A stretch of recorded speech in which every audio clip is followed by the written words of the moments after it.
Most businesses today face two major marketing challenges. One, people are overloaded by information. We're talking about 4.5 billion pieces of new content every day. And two, people have much shorter attention spans and spend only about 8 seconds on anything before they jump onto the next thing. It's no wonder that companies are struggling to get their message heard. The result of poor marketing communications is that half of all new business ventures fail in their first 4 years, according to the Bureau of Labor Statistics. With this in mind, Visual Storytelling Institute co-founders Shlomi Ron and Alex Caravallo asked themselves, how can businesses connect more powerfully with audiences? Welcome to Visual Storytelling Today. This is your number one source for the latest and most effective business marketing strategies you can apply today to rise above the noise. From video and infographics to augmented and virtual reality, join us every month to meet notable visual storytellers and discover their marketing insights and stories. Here's your host, Shlomi Ron. Welcome to the Visual Storytelling Today show. My name is Shlomi Ron. I'm the co-founder of the Visual Storytelling Institute based here in Miami, Florida. And today we have a fantastic topic to cover. I'm sure everybody is struggling with visual content. On one hand, realizing the importance of the topic, but at the same time, need some help figuring out how to get started. So for this, for today's show, we have a fantastic guest. His name is Payman Tai. He's the founder and president of Visme. It's a great tool. I've been using it myself. It allows you to create engaging presentation and infographics and other forms of visual content. He also the founder of Hindsight Interactive, an award-winning Maryland-based digital agency specializing in website design, user experience, and web app development. So with that, I'd like to welcome Payman to the show. Hi, Payman. Thank you. How are you, Shlomi? It's been a few weeks since we've talked, but yeah, digitally, but nice to see you again. Exactly. And just for the folks watching or listening to this podcast, I met Payman a couple of months ago where I was looking for a visual content solution for our organization, and definitely found interest in his platform. And since then, he also was kind enough to feature me as a part of the Ask Me Anything program. A great piece about visual storytelling that actually the idea was really nice because the questions were sourced from people from the net. So it was a great success. And again, thanks, Payman, for the opportunity. Thank you. Thank you very much. Yeah, so absolutely. So as we start with any guest, we would like to kind of get a sense of your backstory. And maybe if you could share with us, how do you get started in general? Forget about Visme, but what is your backstory? So I was always interested in, animation and design, I think, but I was just never good at it. I suck at drawing. My handwriting is terrible, so I like to type instead of writing. Uh-huh. But my major back in college was in biology. Wow. And I was going to be going into sports medicine, and so that's kind of where I was. I was, pretty much into bodybuilding and that aspect. But by the time, it was time to go to graduate school, I think it was my junior, senior year, I guess I knew by my sophomore year that it's probably not what I want to get into as far as a career goes, but I really didn't know what I wanted to go into. But little by little, the whole internet thing was taking off. At that point, it was 2001 or 2000, actually 1999, 2000. And so to kind of pay myself my way through college, I ended up just starting to design websites, just basically playing with, very, very early versions of HTML programs. Back in the day, you don't need a designer and a developer. Today, there's a person that designs it and a person that codes it. In those days, there was no, back end to websites. So you just kind of designed it and coded it. So that's kind of was a one-man thing. Anyway, so that kind of turned into a little small web design agency, which I called Hindsight Interactive. And to this day, I still run. And it's a small team, about 10 people right now. And quick question: when you first started with the web design, did you take any classes in design and? No, I was pretty much self-taught. So I Wow. a lot of practice and error. Yeah. I mean, so in design, you just kind of look at things and you learn your way, you look at a lot of examples. It's, it's kind of today why I'm into visual communication and so on. But yeah, so that's how it started. And then fast forward to around 2009, what ended up was I always have a passion for, things moving, interactivity, and so on. And about a decade ago, you created a lot of things in Flash. That was a program that was by Adobe. And so Adobe bought it. And so a lot of the websites we created were very interactive. And when the iPhone, the first iterations of it came out, they did not support Flash soon after. And therefore, as a result, that was the demise of the program. So that's how Visme kind of came about. It started as an animation tool that was based on HTML5, which is really the fabric of the internet. You can't get rid of it. And, that ended up by the time we launched the beta, it was really for designers to create the Flash content as HTML5. That's something that, you could still view on different devices. But once we did a very soft beta, we soon realized that there's a better potential, and really what we should be doing is to maybe gear this towards the mainstream. And so fast forward today, animation interactivity is a part of Visme, but it is not, it is almost a, sugar is icing on a cake. So it is not the reason people use the application. They use it to create visual content such as presentations and infographics and so on. And then they can also take it to the next level by utilizing the interactive piece of it. So your core target is really non-designers, basically.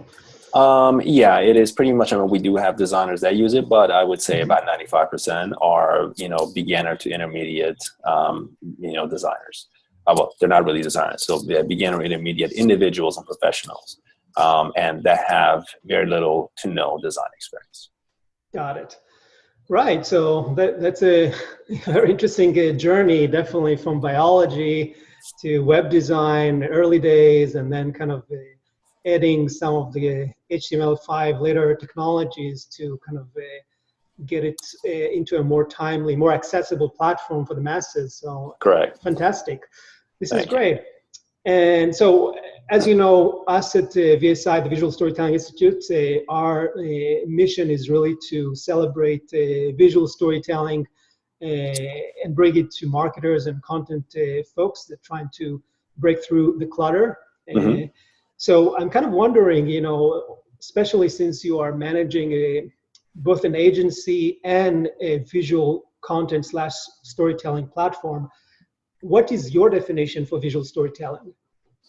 Yeah, so in terms of, I believe, when it comes to visual communication in general, I mean, you are basically, telling stories. So we can call it visual storytelling, we can call it visual communication or visual marketing. In essence, you are telling stories. Now, you may be, when people think, or even, I always have a hard time, even to this day, when I think of stories, I'm thinking of a story that, you were saying is nonfiction and so on, but that's not really, or fiction story. It's not necessarily the case. You can tell stories in different things. You can tell stories about products. You can tell stories about, service. You can tell, stories about an organization and about an individual and so on. And so in terms of the marketing and sales aspect of it, it's usually about a product or a service. And then you can detach, other elements to it. So when it comes to visual storytelling, I believe it really is about being able to say it or tell it or show it, I guess is the right word to say, in a digestible manner. So rather than writing a book or rather than having paragraphs and paragraphs of content, you are communicating visually. And so in bits and pieces, easy to digest pieces, you're able to resonate with your audience and get the point across. And that's kind of, I believe, in a nutshell, what at least your focus should be. Because one of the mistakes that non-designers, I believe, make, and again, I do this in my video series and other material that we create at Visme, is to teach and show them that it's very easy to get very detailed and too granular with information. But so you have to kind of, you're not writing an essay in terms of communication. So you have to kind of step back and focus on almost the outline. What is the absolute key points, the main statements, So think of the the title and the subtitle, the short phrases, the numbers, the stats, the figures. Those are the things that really matter the most, and to emphasize those and to visually represent those elements, because that's what you're kind of really doing. And that could be in a format of might be a simple graphic. It might be an infographic. It might be an interactive video. But at the end of the day, your really main focus is to concentrate on the minimal, the top level information. Awesome. And I think, I assume probably you also, when you talk about making it brief and in a story format, you're referring to this 3-act story structure, setting conflict and resolution. So there's a yes. nice flow, obviously, to the visual story.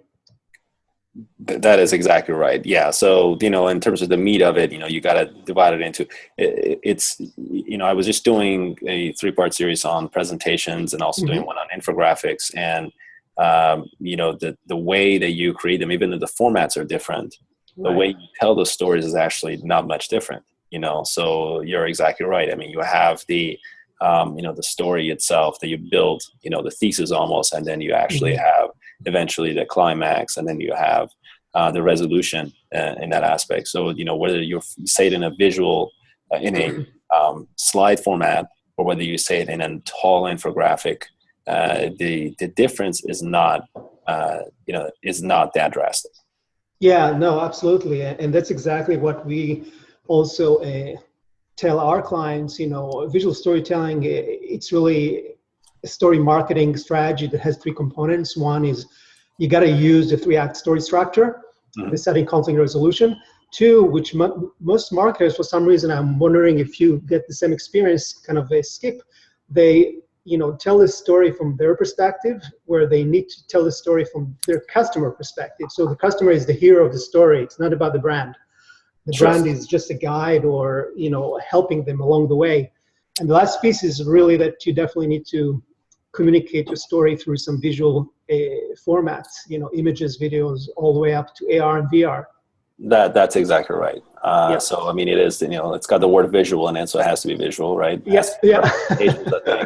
So, you say a number, such as 63%, or you say 63,000, it's good to actually have it as a figure, but be able to represent that as something. It almost emphasizes it. So one of the advantages, again, in the visual communication world is that you get to, tap into the brain on the individual. I mean, we are visual beings. That's how we were born. I mean, a lot of times people talk about this as if visual communication is something new, and it's actually no. I mean, before there was anything such as language and writing, there was visual communication. I mean, so, petroglyphs were used by cavemen, and then hieroglyphics by, Egyptians. I mean, those were formats of writing, but they were actually completely visual. And then, now we come in today, it's almost like we're coming back full circle, where I believe that in some ways humans kind of lost the method of communication, where it went into writing a lot of content and text, which is great, where you want to get granular and talk about things. I mean, there is an absolute purpose about forwarding humanity as far as the amount of information you have to transfer. But at the top level of it is, being able to resonate visually. And so there's just study after study and proving that if you are able to represent things in a visual manner, which is why ads in a visual manner are so much more effective than, let's say, a text ad, that is, you want to utilize that as a tool in your business, in your marketing, in your branding efforts. Absolutely. So if we take what you just said in terms of all the fantastic gifts that visual communication provide marketers, both from the native perspective, we're born like that. We are much more visual beings, as you said, and also the fact that we see it on the ground. Customers respond better to visual content than text-based. So if we take this to basically the drawing board, where a marketer needs to really come up with a visual content marketing plan, then what would you say the typical business objectives visual content serve? And also, if you can talk a little bit about the point of intersection with the buyer's journey, because those things I think are connected. Sure. Are you asking in terms of, for the marketers, how could they utilize visual formats into their marketing? Yeah, so if you look at like the classic funnel, you know, visual content, is it an awareness play? Is it kind of mid-funnel? And how you can support, you know, the stages in the buyer's journey? Well, I believe in, you know, when you think of marketing, it is more often used at the top of the funnel, you know, in a very generalized format. Think of a graphical ad, or you think about it on social media, and you have images or graphics and so on that you tap into in your newsfeed.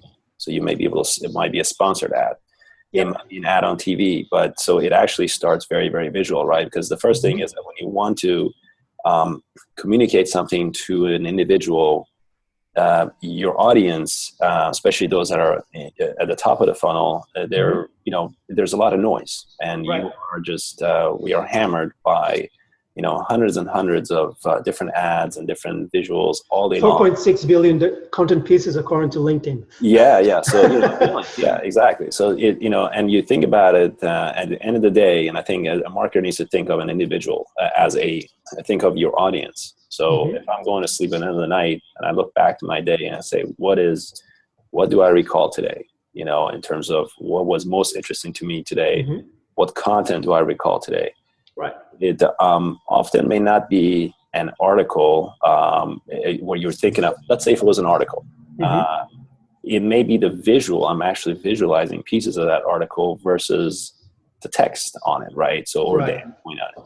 So you basically need to, visual communication, when done properly, you can actually do it incorrectly as well.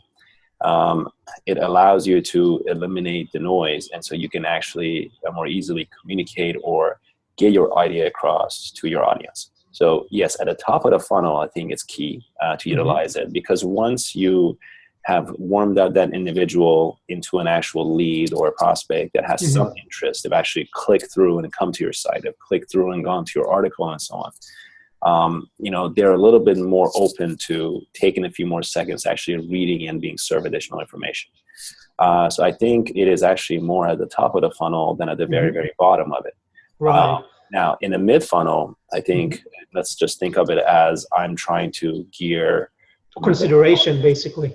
Yeah, consideration. So if I'm trying to bring more, you know, traffic to a blog, let's say a market, and you know, they are doing content marketing, and they are writing content, they're doing visuals externally, such as an infographic, and they want people to click and come to their site and so on. Right. So when you come to the website, it almost starts over again. You have a new message, or you're reaffirming something. But being able to, at that point, being able to tap into visuals, combine it with content. So if it's a blog post, you might have a 15,000 word blog post. Your cover image is key, because that is what's going to speak, you know, to the individual or reaffirm the title of that article. And then, you know, you have a few paragraphs and you have a visual, a few paragraphs, a visual, a couple of paragraphs, and you have a visual that actually, you know, is resonating within that content. So it's a supporting mechanism in essence. So what you can do is, instead of having a very, very long piece of article or ebook and so on, being able to tap into, maybe it's photos, maybe it's GIFs, maybe it's actual visuals that you're creating, maybe it's chart, you know, that really helps to improve the engagement that the user has. And I can't recall if there was a study or not on that. At least I don't remember the info on it. But if you have a very tall article, what are the chances of an individual, A, remembering it, and 2, finishing it in terms of percentage-wise, versus one that has supplemented, you know, effective visuals in between it? You very likely are going to get better engagement with the one that's a combination of both. So I wouldn't be saying this in terms of that an individual needs to replace, you know, visual with text, and there's absolutely a purpose of it. I think it's more of a matter of using it as a supplementation when it merits. Yeah, so it sounds like, you know, the bulk of, you know, the impact of visual content is definitely happening at the top of the funnel to support awareness objectives. And here you can throw in the videos, the infographics, some e-cards if you're doing these things. And as you go down the funnel, now you're kind of entering the territory of long-form communication. It could be a blog post, but then you can actually support it with still with visual, just to make it more interesting and more engaging, so it's not dry. That's correct. And after, I would argue also, to kind of continue your line of thought, after you close the deal, maybe that's the point. Obviously, you can celebrate, obviously, that you have a new customer. So it's kind of the onboarding experience could also be supported with visuals. And later on, once they are a happy customer, you can actually use a visual strategy to turn them into advocates. So basically some cooler, visual materials. I don't know if it's videos or maybe featuring them, the customers, maybe the testimonials, video testimonials become an interesting tool to celebrate, what we call happy customers. That's absolutely correct. And we actually will be a little bit guilty of it if we haven't tapped into that at the very bottom of the funnel. Yeah. We use it a lot for the top or the middle, but that is absolutely correct. And I guess in addition, in terms of there are definite use cases for towards the bottom of it as well, in terms of when you actually have generated a lead. For example, I think academic wise, when you're doing a lot of stats and information, even if you grab that, then you have, let's say, an ebook and you have a literature material, the way that you're presenting information, if it's a lot of data, big data, or large amount of stats and so on, they're very highly correlated visuals such as infographics or heavy graphs. I think they have a great place in academics, because you can take this tremendous amount of information that would otherwise be a multi-page, let's say, document, and actually translate that into a visual. So that's something I think that serves pretty well, on the academic side. No, for sure. Yeah, I mean, from this perspective, if you need to kind of dumb it down to simplify the argument, I think it's probably very similar to a video game experience where people, as they progress in their levels, they get some visual gratification, celebrating their success and moving to the next level. And, in the buyer's journey, I mean, you're doing the same thing.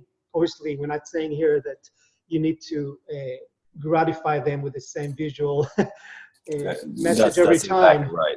I mean, it brings up another example. So at our agency, it's when my colleagues had that idea, and it's kind of been neat. It's just just for fun, but I think it's been actually pretty kind of a nice gesture.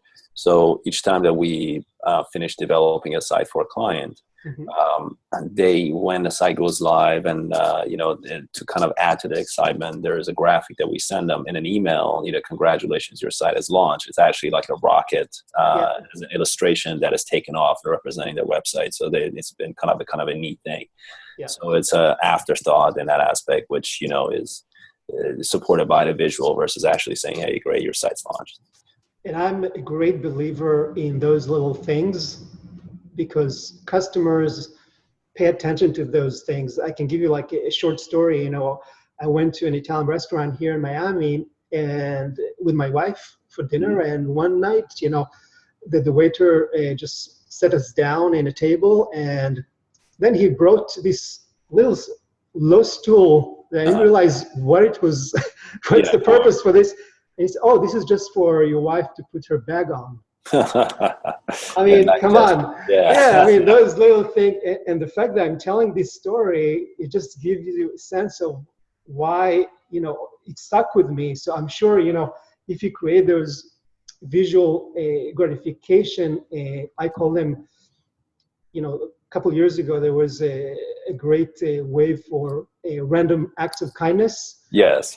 And I wrote a blog post a couple of years ago about how you need to transform this into a routine act of kindness. So it's really part of your buyer's journey experience, like you do exactly. Whenever you have a client just completed a web project, you've celebrated in even a small way. Sure, it goes a long way. That's exactly right. So yeah, adding to your point, that's I agree with that. It's almost a matter of questioning, and not a matter of forcing it, but always asking the question is that, would a visual improve the engagement in this level or at this step? It might be a funnel, it might be a process, it might be something else. So I believe that that's an add-on. So yes.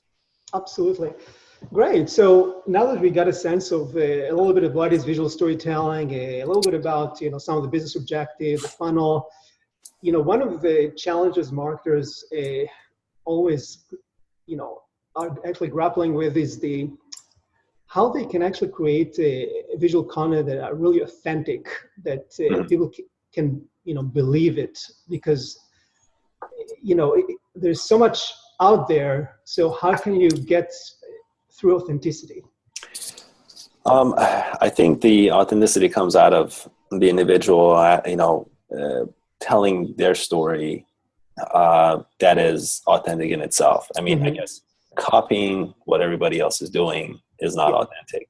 Yeah. Believe me, you can get a lot of ideas by looking at what others are doing, and you learn from it, or you work on improving it. But for example, case in point, stock photography. Let's say you're going to create a graph that's going to represent a success or a achievement, in business or in relationship. So, and often in stock photos, you get a handshake. I mean, that handshake has been used so many times. Or you have a group of people in a business setting, and they're always smiling, and it's not always smiling. That's kind of a little bit cliche in a sense. What I'm trying to say is that the norm doesn't always work. So it's okay to kind of step out of the boundaries, but it needs to be a reflection of what you're trying to say. Obviously, that the messaging has to be appropriate.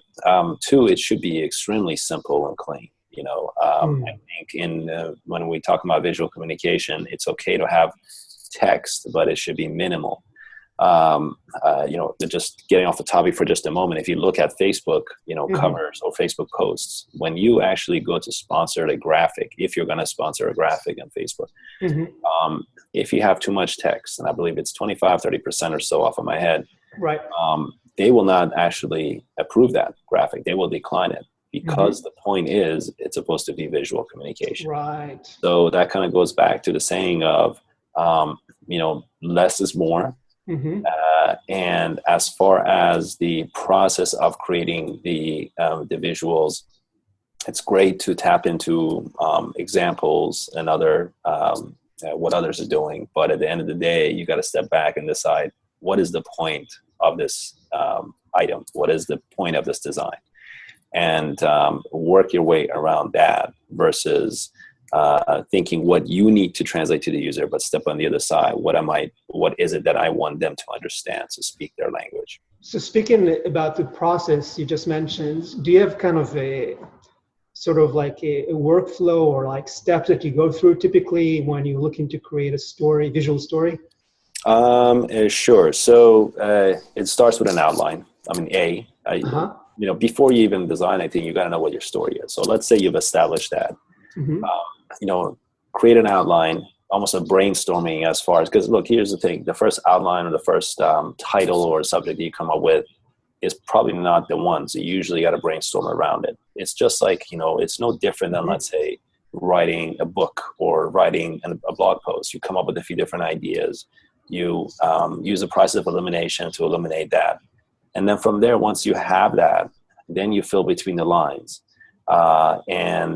From there is where you actually move on to the design process, to the actual creation process. Now, non-designers, I think the problem is that they're trying to do, they may not have a understanding of contrast and coordination. Colors, so those are key. So you want to first, begin and have a very basic understanding of what are some of the complementary colors. It's actually not very difficult once you understand the principles of it. I did a video about the color wheel and how you can actually use complementary colors, and then from there use an accent color. You basically stick to 2, if not 3 colors maximum.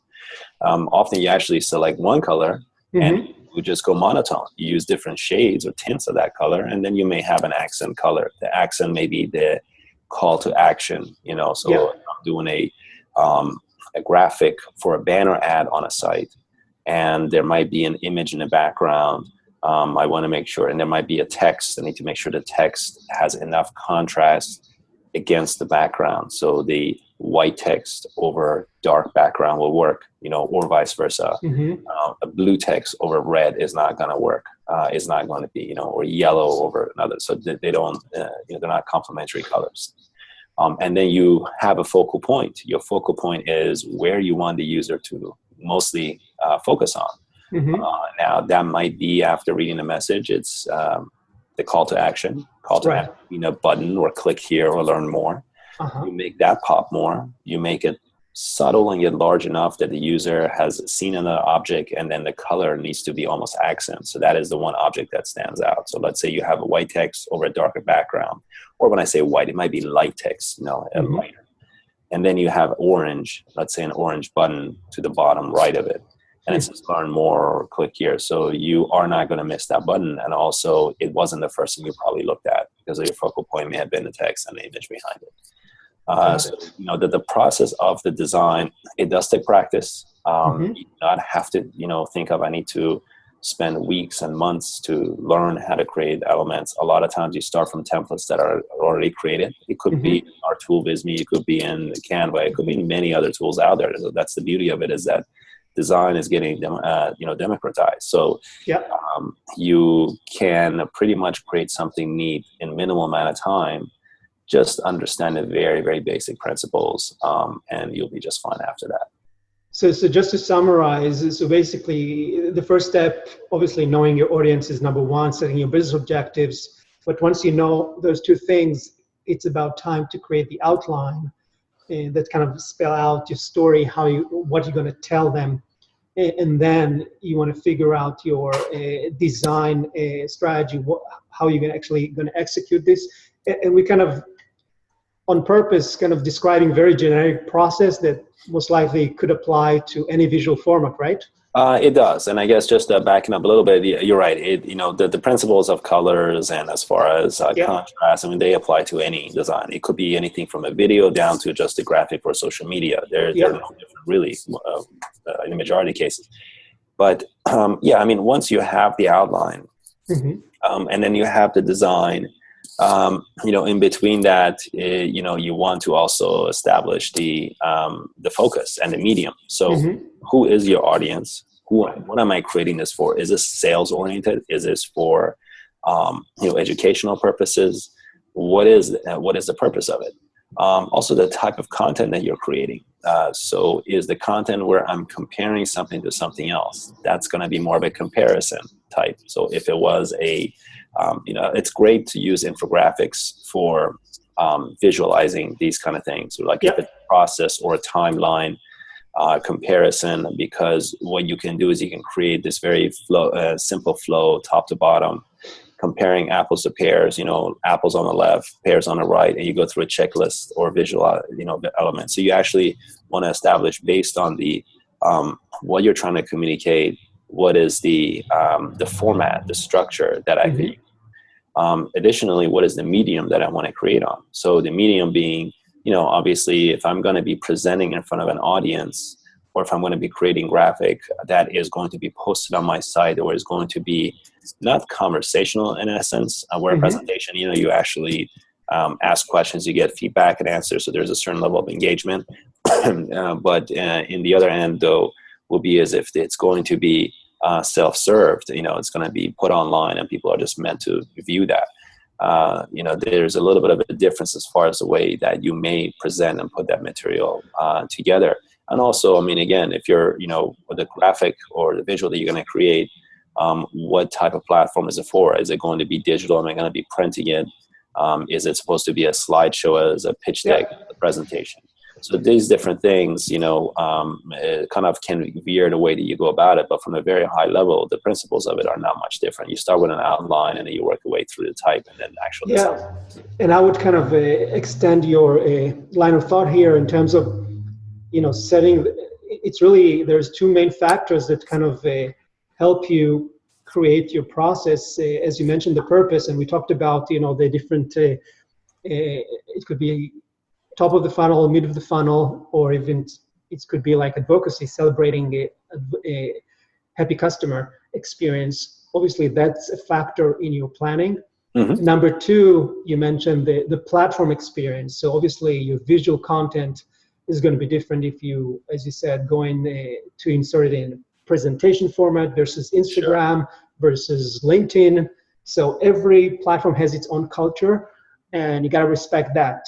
So you kind of have exactly those two factors that kind of at play here. Yeah, you're right. I mean, if absolutely. I mean, if you're, on LinkedIn, it's going to be very business oriented, and Instagram is more of a fun related. Although it's, you can do ads and different graphics for business, but it has a little bit of a different non-academic, feel to it almost. So, you share your personal stories on Instagram, you share your, business experiences on, LinkedIn. Exactly. Facebook can be kind of in between, but it's still more towards Instagram. It's more of it's a social network in that aspect.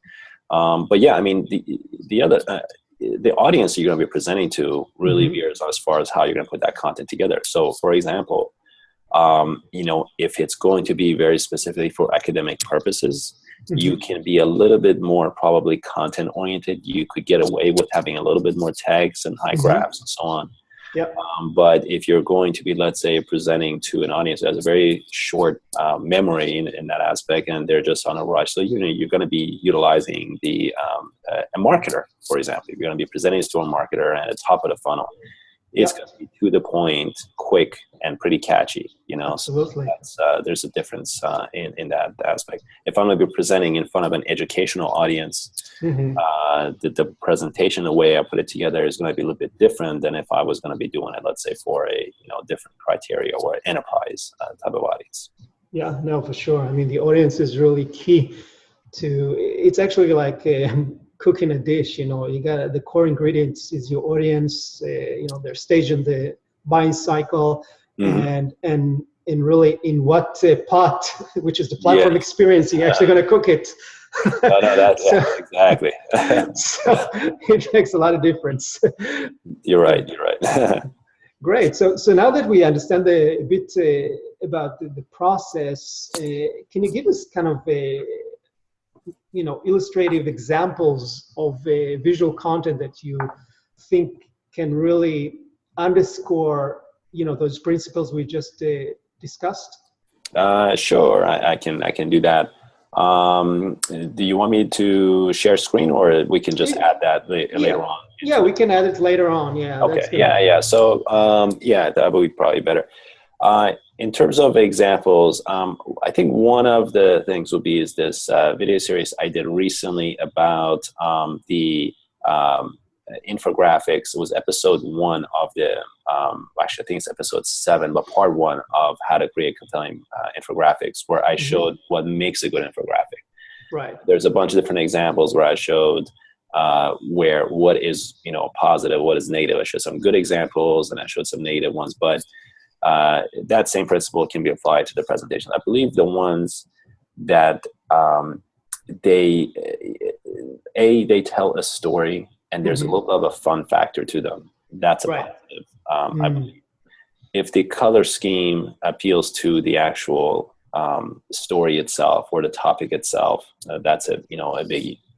And that, if there's a human factor to it, I believe that actually speaks volumes usually as well. So it doesn't necessarily mean photos of individuals, but it could be representations of individuals, and so being able to bring the human factor into the visuals, that really is an effective, means to do that. So you can kind of, the viewer can kind of see themselves in that aspect and be able to view that. So I believe that's another, example. We did the infographic on.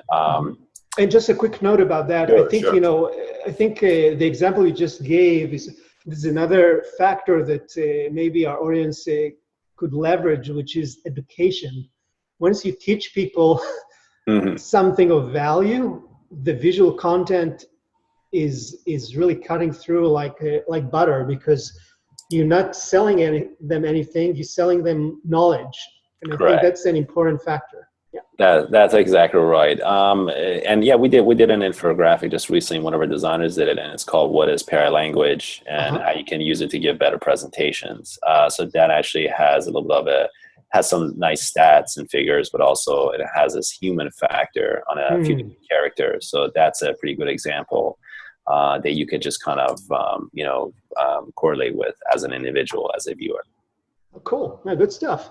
Yeah. So now that we got a sense for the some examples as well, at the end of the day, marketers constantly execute programs, and they need to basically report to their leadership on results, right? Yes. So, as in you're guessing where I'm going with that. So, so how do you measure success? What are the KPIs for visual content that we know that we actually making progress, and we can communicate it to, our peers, to our leadership, and so on? In terms of how to measure it, is that your question? Yeah. So there is this kind of, I believe, bottleneck in terms of knowing, and many studies shown that it works, but there is this challenge of being able to very clearly measure it all the time. Now, I'll give you a couple of examples. It's a little bit difficult to measure certain visuals. So in when you create, let's say, an infographic, and if you, let's say, even a presentation and it's on SlideShare, often people don't have links on that visual, or in an infographic towards the very bottom, typically they're images. And so, when it says, created by such and such organization, that is getting credit for the data and so on, often that is not a link. So you can't really, in essence, click on it and then be able to, through analytics, measure, how many people clicked over and came from there. They have to actually go to Google and type it in, or there has to be a separate link within the content of the article, especially when the infographics get shared over and over again. Then from there, you really can measure the rundown of the many different sites that may pick it up, but you'll never see traffic from it directly. It might just be, turned into organic. Unless it sits on a bit.ly or something, right? Yes, yeah. So that's right. Unless you actually go through that aspect and actually tap into that, but often people don't do that, or they don't know how to do it. So you have a lot of loss of results in that aspect. So it may show in other metrics, but it won't show directly as being correlated with the visual itself. Or it's difficult to have, if you have an article as a whole that has visuals, representations on it, it's very difficult for you to measure if the individuals were actually engaging directly with that image. I mean, there is different heat maps and so on. You can measure some things, but most people don't. And so you can't directly measure that. You can, experience and say, hey, articles that contain X amount of images, or kind of A/B testing. You can A/B test it. But in terms of knowing that specific article, you're not A/B testing it, you can't really tell. So there is that kind of a bottleneck, asset. But adding to the fact of when you have results, if you have results generated from whatever marketing, from whatever other avenues, being able to actually share that information and that results in a visual format versus some boring looking table that you add, and it's hard to be able to see trends and so on. Being able to see those trends or being able to highlight those stats to your executives, to your company, to your organization is key. So that, again, going back to even completely outside of funnel, it comes back to being able to tap into visuals to actually improve the engagement that the individual has, or your audience has, to it.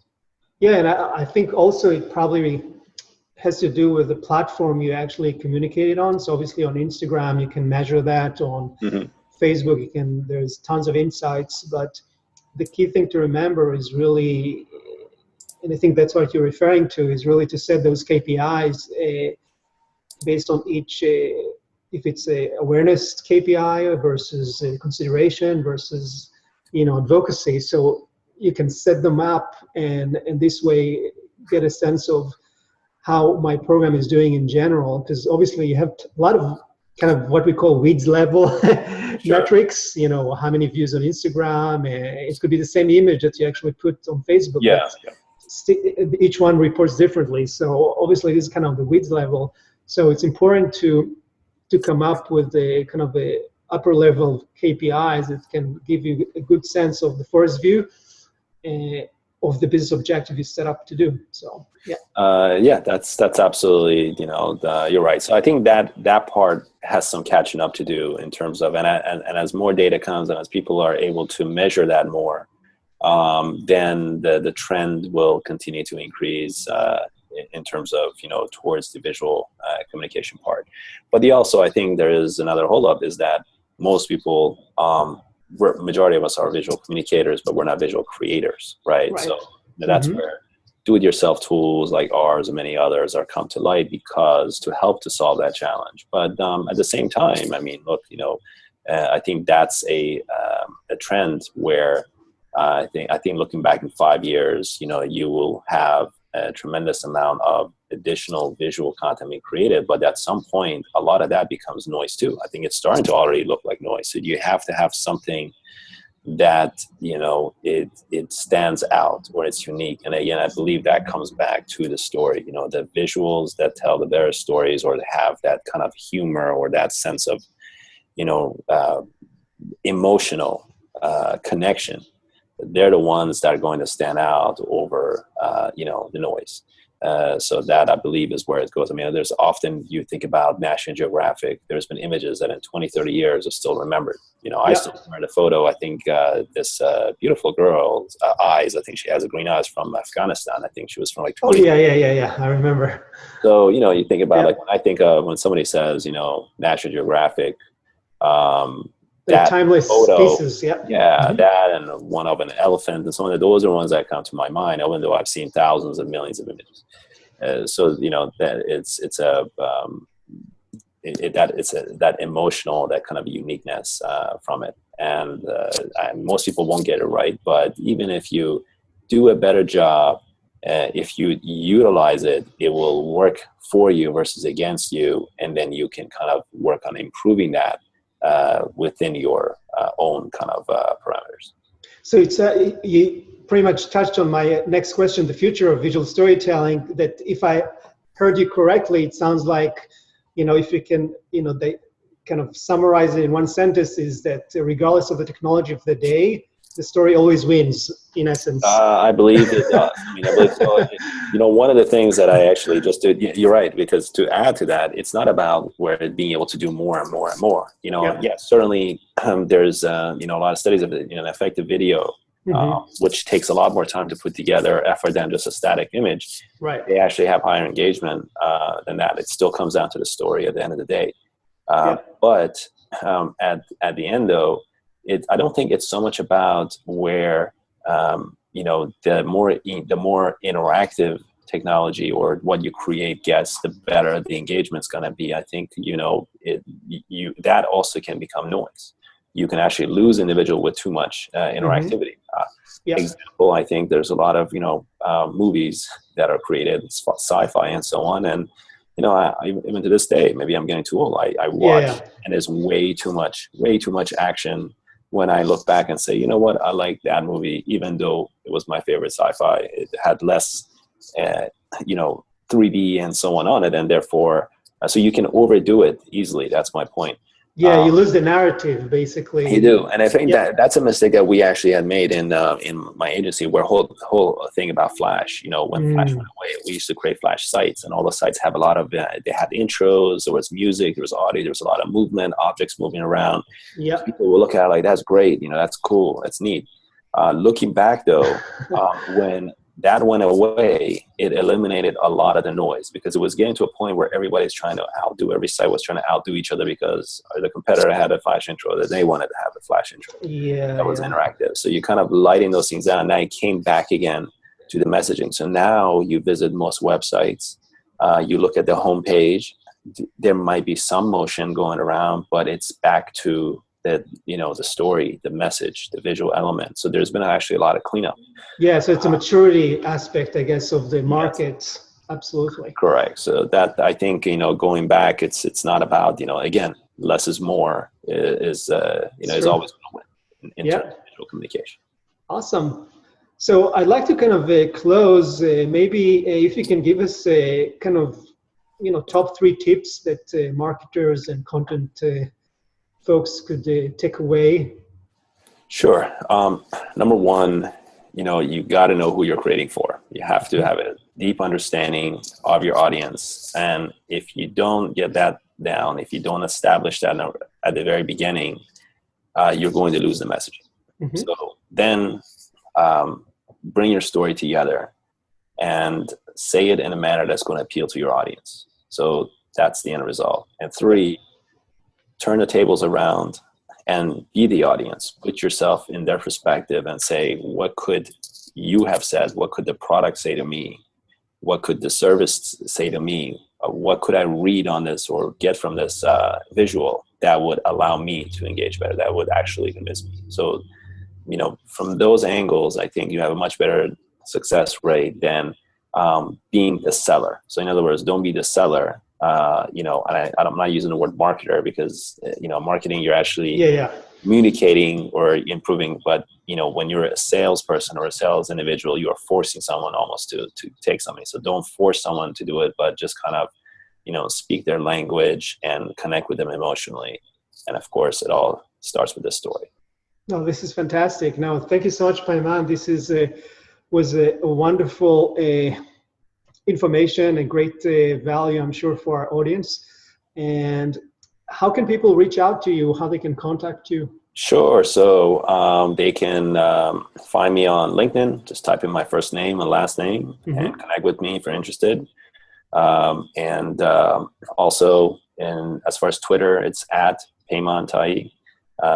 So you can connect to me that way. And of course, on our site, Visme as well, you can always send a little support ticket and just say, hey, I want to reach Payman, and they'll direct it to me. Awesome. Good stuff. All right. So thank you again for wonderful information. And just want to remind our audience that this show is recorded both on video. We're going to have it on our website, interactive video, also syndicated on YouTube. And the great thing about this show, it's also going to be formatted as an audio podcast.